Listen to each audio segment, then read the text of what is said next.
بسم الله الرحمن الرحيم اللهم صل على محمد وآل محمد وعجل فرجهم. When people go through trials and tragedies, it's common for them to wonder why this is happening to them.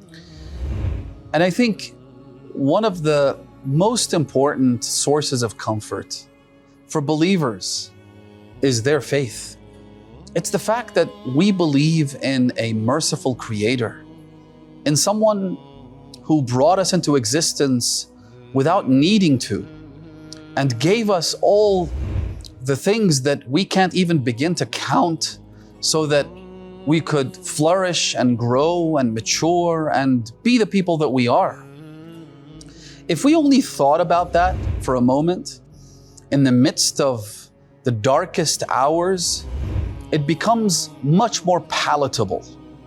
The tragedy, the pain, the tribulation becomes a lot easier to absorb. Why? Because you know for a fact that God isn't trying to punish you. He's not trying to inflict misery and pain, and that ultimately He wants what's best for you. A child who doesn't recognize their parents' love for them could be excused for thinking, why do they force me to go to school every day?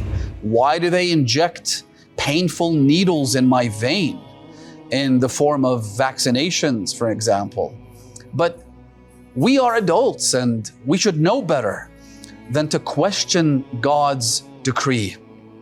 We should remember that no matter what happens in this life, ultimately, this world has someone who governs it, someone who's in complete control, someone who lets people exercise their free will when it comes to hurting others, but there is accountability at the end of the line. There is redemption, and there is forgiveness, and there is remuneration, and there is compensation, and there is punishment, and there is endless bliss. All of these mechanisms are put in place so that the perpetrators of evil have to face the consequences of their actions, and those who are steadfast and patient also reap the rewards of their actions. Think of the fact that Imam al-Hussein alayhi salam faces that act which is the epitome of barbarism and tyranny. The epitome of misery for a parent is to see their dead child. Imam al-Hussein is holding his 6-month-old infant who was slaughtered from the jugular vein to the jugular vein, and yet what he says is absolutely astonishing, and yet it goes to the very core of our faith. He says, هَوَّنَ مَا نَزَلَ بِي أَنَّهُ بِعَيْنِ اللَّهِ. What makes this bearable for me, what makes it easy for me, is the fact that God is witnessing it, God is watching, and God is in control. Our 12th Imam says something that should bring comfort to any one of us going through pain and misery. He says, إِنَّا لَسْنَا نَاسِينَ لِذِكْرِكُمْ وَلَا مُهْمِلِينَ لِمُرَاعَاتِكُمْ. Verily, we are not forgetful of you.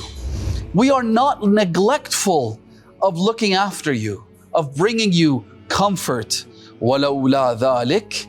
He says this in his letter to Shaykh al-Mufid. He says, had it not been for the fact that I'm looking after you, I'm watching out for you, I am doing what I can to protect you.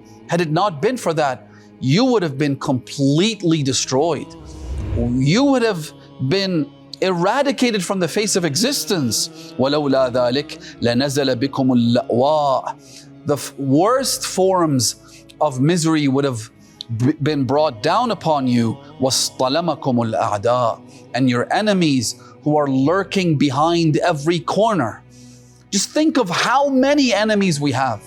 How many parties, how many countries, how many agencies are out there trying to damage us and trying to destroy us. The Imam says they would have uprooted you.